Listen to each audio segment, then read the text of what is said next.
tämmöistä pientä hienoa nyt saatiin nyt postissa. Eli jatkossa niin Beckettin gradauspalvelu on mahdollista myöskin Blockhouse Gamesilla. Ja nyt me saatiin meidän ensimmäinen erä, mikä on nyt tarkoitus pistää tuonne meidän vitriiniin nyt, niin paikan päälle, niin katsotaan mitä kaikki on. Lähdetäänpäs avaamaan tämä näin. Eli tosiaan taisin laittaa sinne nyt joku muutaman kortin nyt lähtemään ja sieltä niin lippulappuset. No niin. Siinä on kyllä aika hyvin paketoitu, että katsotaanpas mitä kaiken kuplamuodin takaa tai sitten löytyy. No niin.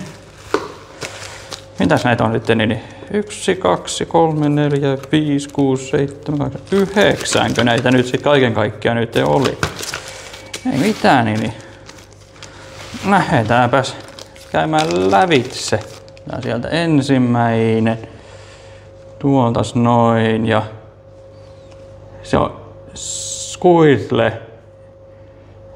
Ja 9,5 saatiin sieltä nytten. Noniin. Sitten seuraava. Sieltä tuli Palkia EX ja hän tuli 9 sieltä. Noin, se varmaan näkyisikin sieltä jo. Sieltä tuli Mewtwo EX. No niin, sehän tuli 8 sieltä. No näköjään. Seuraava. Ja kun siellä just kaikki tietää, että Beckett on erittäin arvostettu niin gradauspalvelu, että ne on aika tarkkoja siitä, että mikä menee läpi ja siellä ei ole mikään tietokone raksuttamassa. Ja sieltä on Mi Star, Mi V ja 9.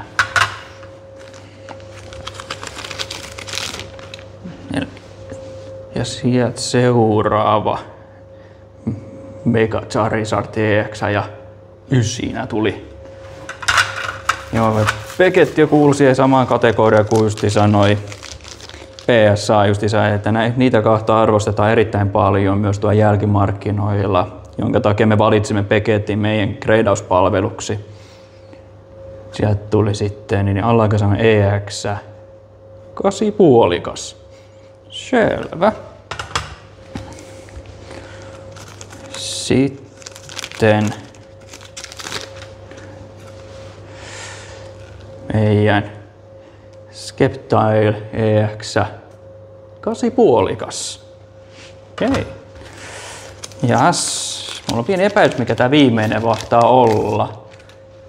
Sen verran paljon muistelin. Ei, mitä siellä on vielä? On siellä vielä joku 1. Mutta mulla on pieni mikäs tämä? Siellä on. Siellä on toi. Articuno. 8,5.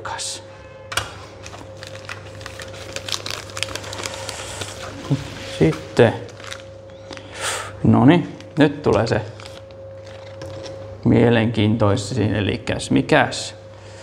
Noniin, me pistettiin myöskin Sun Umbreoni eteenpäin. Mikäs sieltä tuli? 8,5. Joo niin. Se on hieno.